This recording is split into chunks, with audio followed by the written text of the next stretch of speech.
Thank you. Ladies and gentlemen, you sometimes hear the expression, I enjoyed that cocaine, very much indeed. And tonight we're going to think together about why that might be. My name is Tom Manley, I'm a clinical psychologist, and I'm going to be talking about how our brains might mediate reward. Now, as you know, lots of very good things happen in science entirely by accident.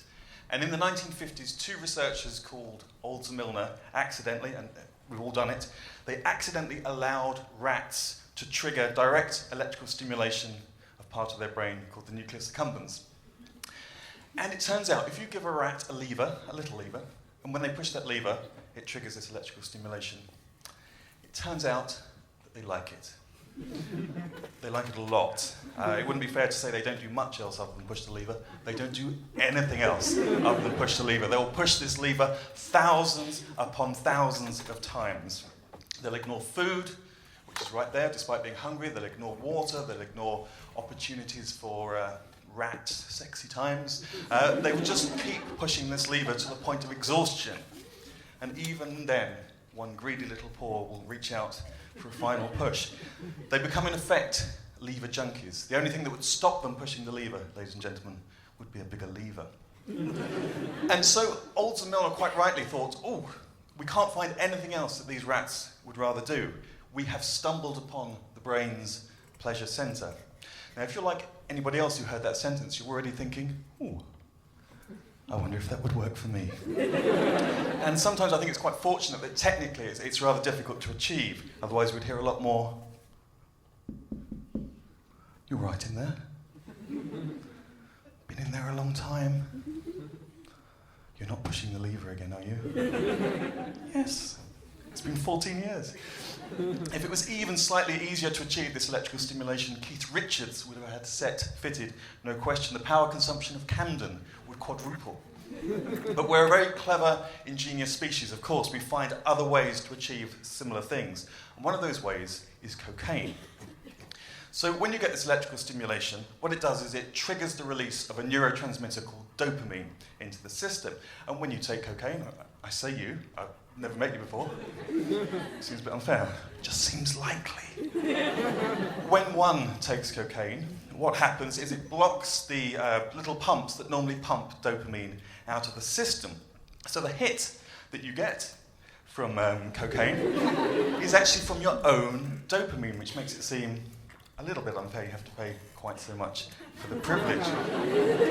So one idea is that this dopamine signal in the brain is like the brain's common currency of reward. And if the brain is awash with the stuff, you can't get a signal. So you might be hungry, you might be able to see food, but it doesn't impel you to produce the actions necessary. And I think it was Mrs. Beaton who once noted that there was nothing quite like a spot of cocaine for really easing up on the cakes.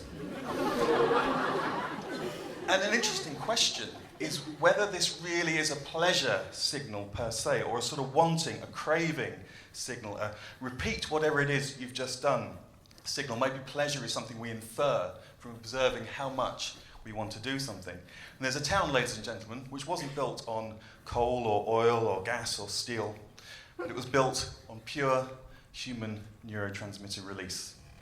The name of that town is Woking. I'm sorry, it's not Woking. I'm sorry if you're from Woking, really. The name of that town is, of course, Las Vegas, because in gambling, we have developed a sort of optimal system, particularly slot machines, for progressively taking away someone's money in exchange for triggering the release of their dopamine. And it's got worse, because a new industry has come along and worked out you don't even need to give any of the money back.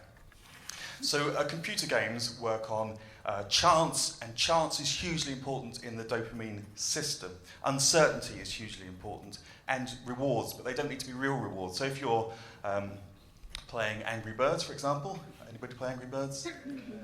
So when you're firing your little virtual bird at a wood and stone structure to try and knock it down, because that's what you're doing,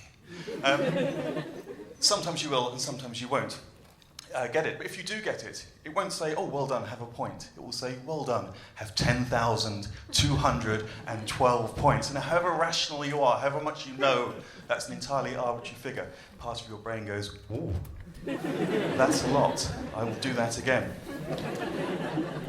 Now, I'm very, very bad at playing computer games. It takes me a long time. And one game I played probably over the course of a year, quite a controversial game, was called Grand Theft Auto. One of the things you do when you play, or one of the less controversial things, I should say, you do when you play Grand Theft Auto, is you get to drive a taxi. So you drive in this taxi around this huge virtual world that's depicted, and you're looking out for pedestrians who want to hail a taxi, obviously.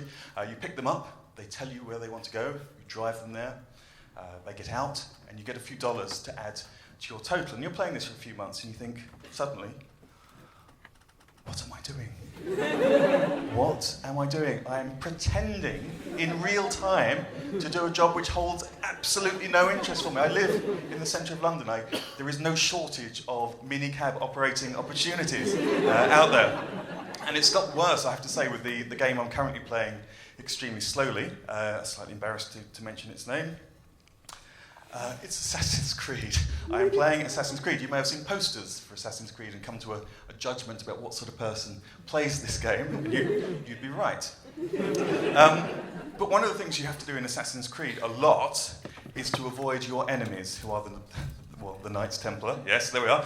And the Knights Templar search for you, and one way to avoid them is you can sit on a bench between two other people, and the Knights Templar can't see you.